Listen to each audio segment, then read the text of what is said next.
하나님이라 믿사오며 그 외아들 우리 주 예수 그리스도를 믿사오니 이는 성령으로 잉태하사 동정녀 마리아에게 나시고 본디오 빌라도에게 고난을 받으사 십자가에 못 박혀 죽으시고 장사한 지 사흘 만에 죽은 자 가운데서 다시 살아나시며 하늘에 오르사 전능하신 하나님 우편에 앉아 계시다가 저리로서 산 자와 죽은 자를 심판하러 오시리라. 성령을 믿사오며 거룩한 공회와 성도가 서로 교통하는 것과 죄를 사하여 주시는 것과 몸이 다시 사는 것과 영원히 사는 것을 믿사옵나이다. 아멘. 찬송가 363장 드리겠습니다.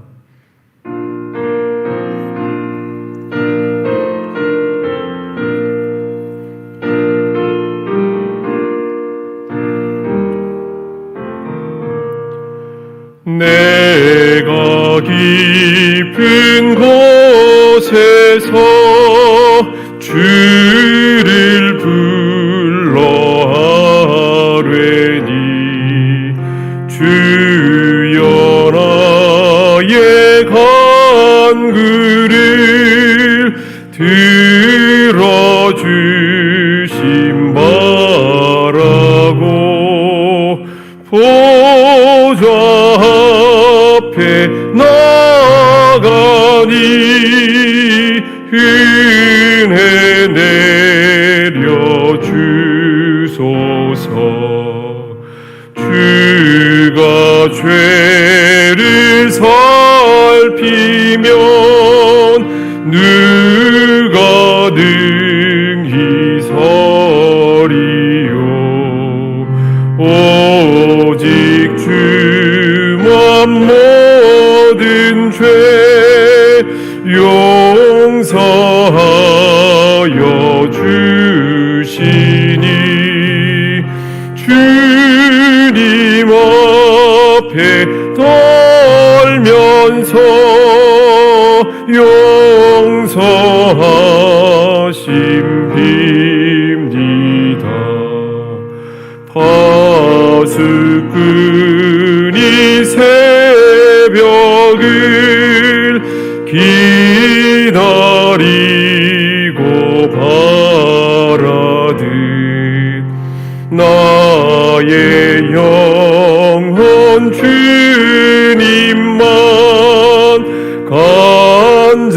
간절하게 바라네. 이스라엘 백성아 주를 바라보아라. 주의 크신 은혜와 그의 능력 바라라. 주의 깊은 은총에 우리 구원이 있으니 변함없는 주님만 믿고 기다릴지라.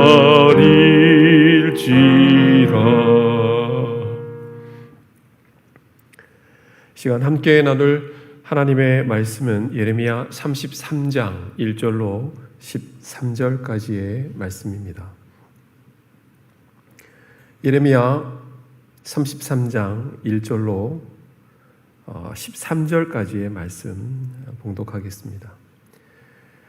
예레미야가 아직 시위대 뜰에 갇혀 있을 때에 여호와의 말씀이 그에게 두 번째로 임하니라. 이르시되 이를 행하시는 여호와, 그것을 만들며 성취하시는 여호와, 그의 이름을 여호와라 하는 이가 이와 같이 이르시도다. 너는 내게 부르짖으라. 내가 내게 응답하겠고 내가 알지 못하는 크고 은밀한 일을 내게 보이리라. 이스라엘의 하나님 여호와께서 말씀하시니라. 무리가 이 성읍의 가옥과 유다 왕궁을 헐어서 갈대아인의 참호와 칼을 대항하여 싸우려 하였으나 내가 나의 노여움과 분함으로 그들을 죽이고 그들의 시체로 이 성을 채우게 하였나니 이는 그들의 모든 악행으로 말미암아 나의 얼굴을 가리어 이 성을 돌아보지 아니하였음이라. 그러나 보라, 내가 이 성읍을 치료하며 고쳐 낫게 하고 평안과 진실이 풍성함을 그들에게 나타낼 것이며, 내가 유다의 포로와 이스라엘의 포로를 돌아오게 하여 그들을 처음과 같이 세울 것이며, 내가 그들을 내게 범한 그 모든 죄악에서 정하게 하며 그들이 내게 범하며 행한 모든 죄악을 사할 것이라. 이 성읍이 세계 열방 앞에서 나의 기쁜 이름이 될 것이며 찬송과 영광이 될 것이요, 그들은 내가 이 백성에게 베푼 모든 복을 들을 것이요, 내가 이 성읍에 베푼 모든 복과 모든 평안으로 말미암아 두려워하며 떨리라. 여호와께서 이와 같이 말씀하시니라. 너희가 가리켜 말하기를 황폐하여 사람도 없고 짐승도 없다 하던 여기, 곧 황폐하여 사람도 없고 주민도 없고 짐승도 없던 유다 성읍들과 예루살렘 거리에서 즐거워하는 소리, 기뻐하는 소리, 신랑의 소리, 신부의 소리와 및 만군의 여호와께 감사하라. 여호와는 선하시니 그 인자하심이 영원하다 하는 소리와 여호와의 성전에 감사제를 드리는 자들의 소리가 다시 들리리니, 이는 내가 이 땅에 포로를 돌려보내어 지난 날처럼 되게 할 것임이라. 여호와의 말씀이니라. 만군의 여호와께서 이와 같이 말씀하시니라. 황폐하여 사람도 없고 짐승도 없던 이곳과 그 모든 성읍에 다시 목자가 살 곳이 있으리니 그의 양떼를 눕게 할 것이라. 산지 성읍들과 평지 성읍들과 네겝의 성읍들과 베냐민 땅과 예루살렘 사면과 유다 성읍들에서 양떼가 다시 계수하는 자의 손 아래로 지나리라. 여호와께서 말씀하시니라. 아멘.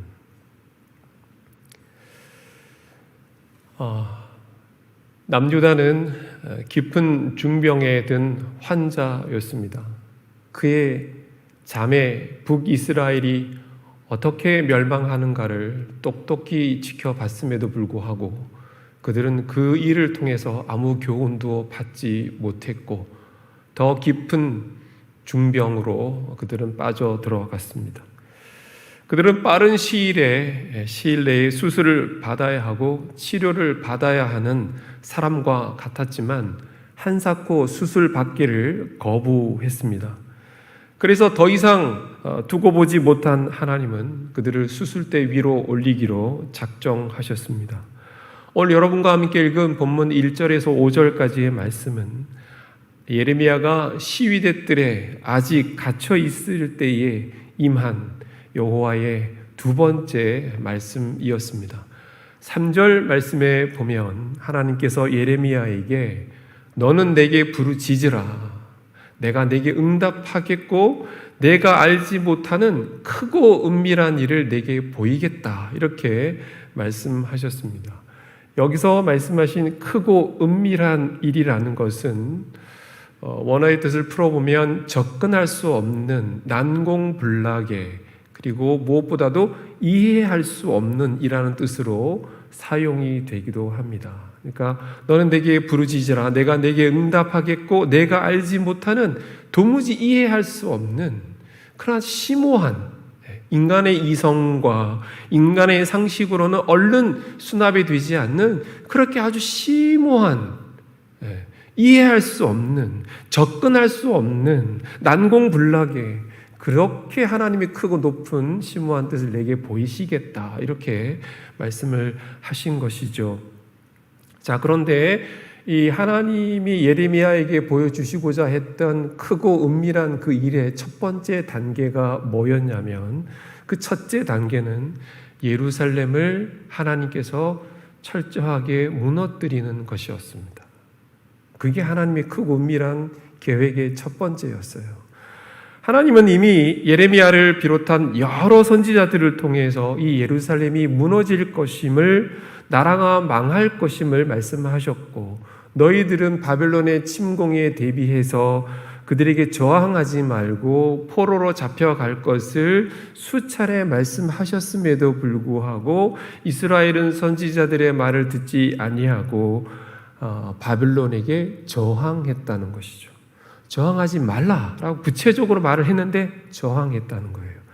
4절과 5절을 보면 그들은 성 안에 집들을 이렇게 헐어서 그리고 왕궁까지도 다 헐면 뭐가 나와요? 건축 자재들이 나오겠죠. 네. 자기들 집을 헐고 왕궁을 헐어서 뭘 했냐면 바빌론에게 맞서는 참호를 만들고 성벽을 만들었다는 거예요. 하나님은 저항하지 말라 그랬는데 그렇게 성벽을 쌓고 바벨론에게 저항했다는 것이죠.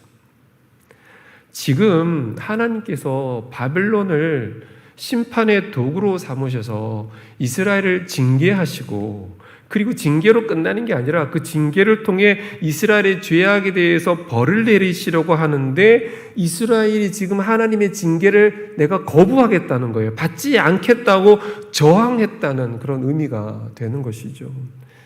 그래서 하나님께서 어떻게 하십니까? 5절에 보면 5절 말씀을 띄워주십시오. 네, 5절 말씀을 보면 내가 나의 노여움과 분함으로 그들을 죽이고 그들의 시체로 이 성을 채우게 하였나니 이는 그들의 모든 악행으로 말미암아 나의 얼굴을 가리어 이 성을 돌아보지 아니하였음이라 이렇게 말씀했습니다. 하나님이 노여워하신 거예요. 이것들 봐라. 내가 분명히 저항하지 말라고 그랬는데 아주 결사항전을 하는 거예요. 집을 다 허물어 가지고 왕궁을 허물어서 그냥 성벽을 쌓고 결사항전을 하고 있는 거예요. 하나님의 매를 안 맞겠다는 거죠. 하나님이 노여워하셨어요. 아주 분해하셨어요. 그래서 어떻게 하셨다고요? 5절을 보면 그들을 죽이고 그 죽인 그들의 시체가 성 안에 가득하게 하시겠다. 이렇게 말씀을 하신 거예요. 하나님께서 매를 드실 때는 빨리 잘못을 깨닫고 뉘우치고 말을 돌이키고 행위를 돌이키면 되는 건데 이들은 심판을 받는 그 순간에서조차도 하나님의 말씀을 듣지 아니하고 저항했다는 거예요. 하나님께 맞섰다는 거죠. 도대체 인간이 어디까지 완악해질 수 있는가를 보여주는 본문이라고 할 수가 있습니다. 하나님은 사실 이들을 파괴하려는 목적이 아니었어요. 이들을 파괴하려는 목적이 아니에요. 앞서 말씀드린 대로 암이 온몸에 퍼져서 더 이상 두어서는 안 된다고 판단하셔서 이들에게 암세포를 제거하는 대수술을 감행하려고 하신 거고 그래서 수술대 위에 올리신 건데 수술을 받지 않겠다고 저항하고 거부했다는 것이죠. 어제도 제가 설교 중에 말씀드린 바와 같이 호미로 막을 수 있는 것을 가래로도 못 막는 그런 일을 자초한 것이죠. 매맞지 않고도 하나님과 좋은 관계 유지할 수 있는데 왜 굳이 두들겨 맞고 그렇게 두들겨 맞고 나서야 깨닫고 돌이켜야 한단 말입니까?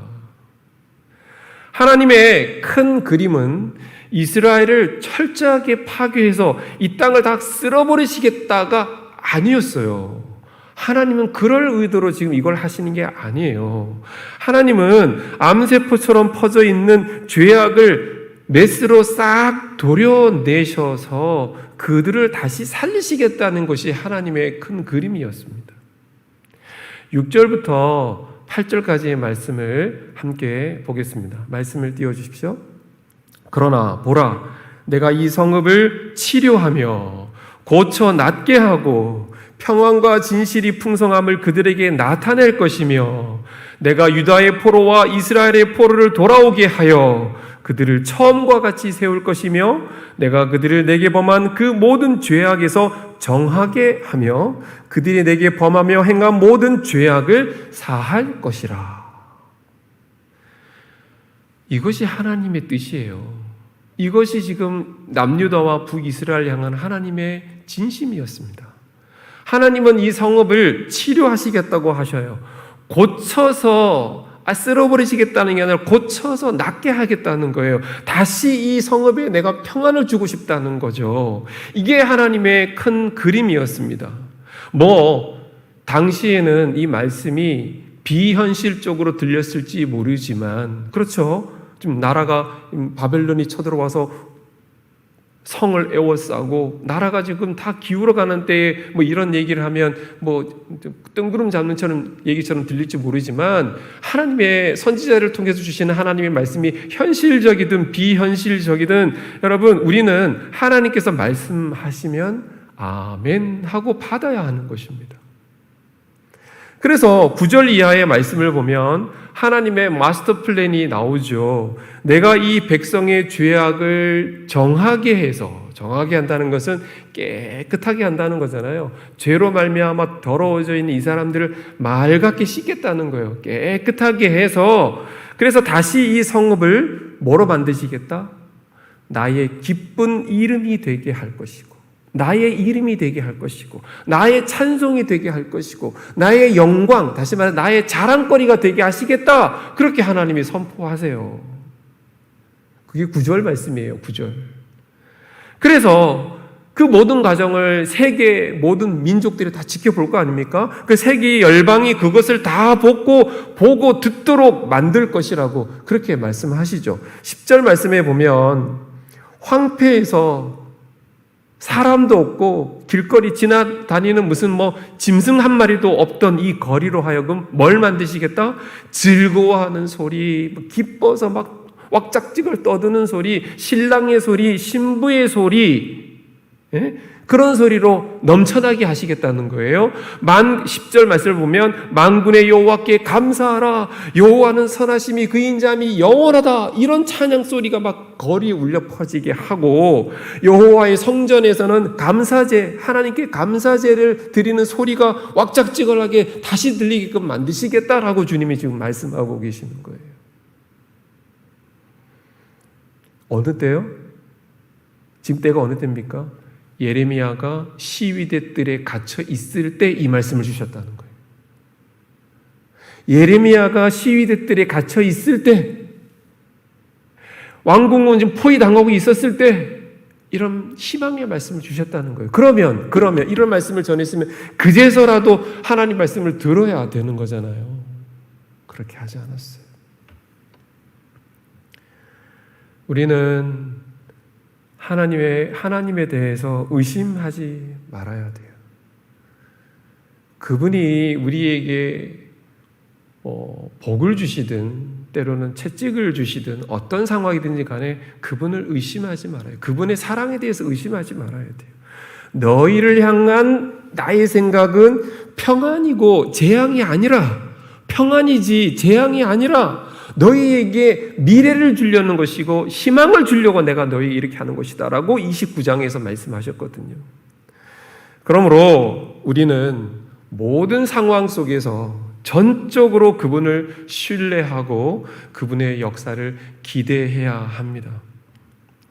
사실 이 전쟁통이 난리통 속에서도 하나님의 자비와 인자하심은 단 1g도 줄어들지 않았어요. 변함이 없었어요. 똑같았어요. 그분은 치료의 하나님이시고 사랑의 하나님이십니다. 우리를 향한 하나님의 마음은 처음부터 지금까지 조금도 변함이 없으셔요. 언제나 변하는 것은 우리지 하나님이 아니라는 것입니다. 제가 늘 강조하지만 가장 위대한 삶은 매일 그분과 함께 동행하는 삶이에요.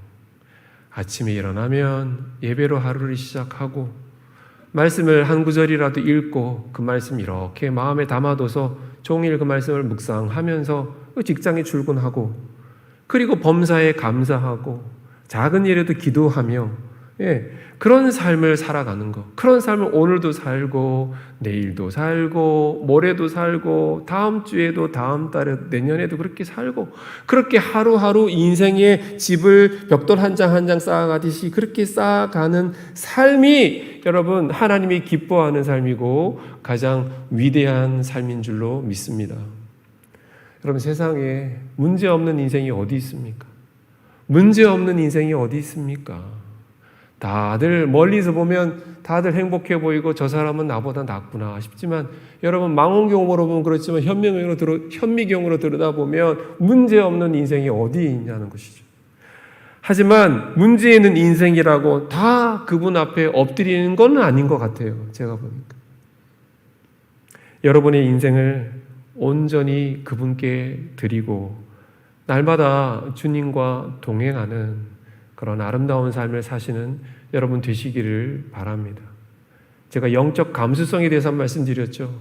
영적으로 민감하고 하나님이 복주심도 민감하게 깨달아 알고 하나님의 책망도 민감하게 깨달아 알고 그런 영적 민감성, 감수성을 가지고 있는 사람이면 결코 여기까지 이 지경까지 갈 수가 없어요. 갈 수가 없어요. 여러분 날마다 그 별거 아닌 것 같지만 날마다 그렇게 예배드리고 기도하고 늘 하나님의 음성에 민감하게 깨어있고 그런 삶을 살아가는 저와 여러분 되시기를 축원드립니다. 기도하겠습니다. 사랑과 은혜의 주님, 하나님의 신부, 하나님의 택한 민족, 그들이 그보다 더 좋을 수 없는 적과 꿀이 흐르는 환경 속에서도 하나님을 멀리하고 타락해 갔던 것을 우리가 보았습니다.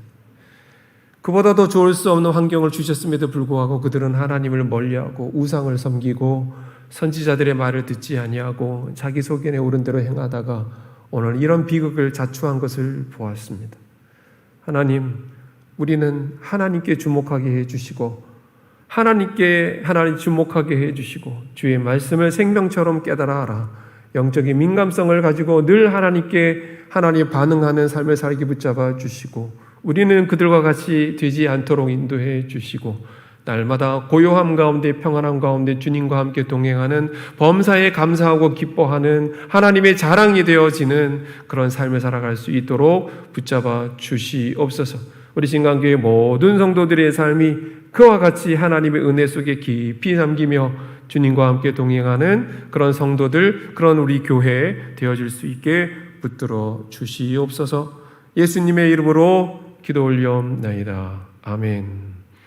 하늘에 계신 우리 아버지여, 이름이 거룩히 여김을 받으시오며 나라가 임하시오며 뜻이 하늘에서 이루어진 것 같이 땅에서도 이루어지이다. 오늘 우리에게 일용할 양식을 주시옵고 우리가 우리에게 죄 지은 자를 사하여 준 것 같이 우리 죄를 사하여 주시옵고 우리를 시험에 들게 하지 마시옵고 다만 악에서 구하시옵소서. 나라와 권세와 영광이 아버지께 영원히 있사옵나이다. 아멘.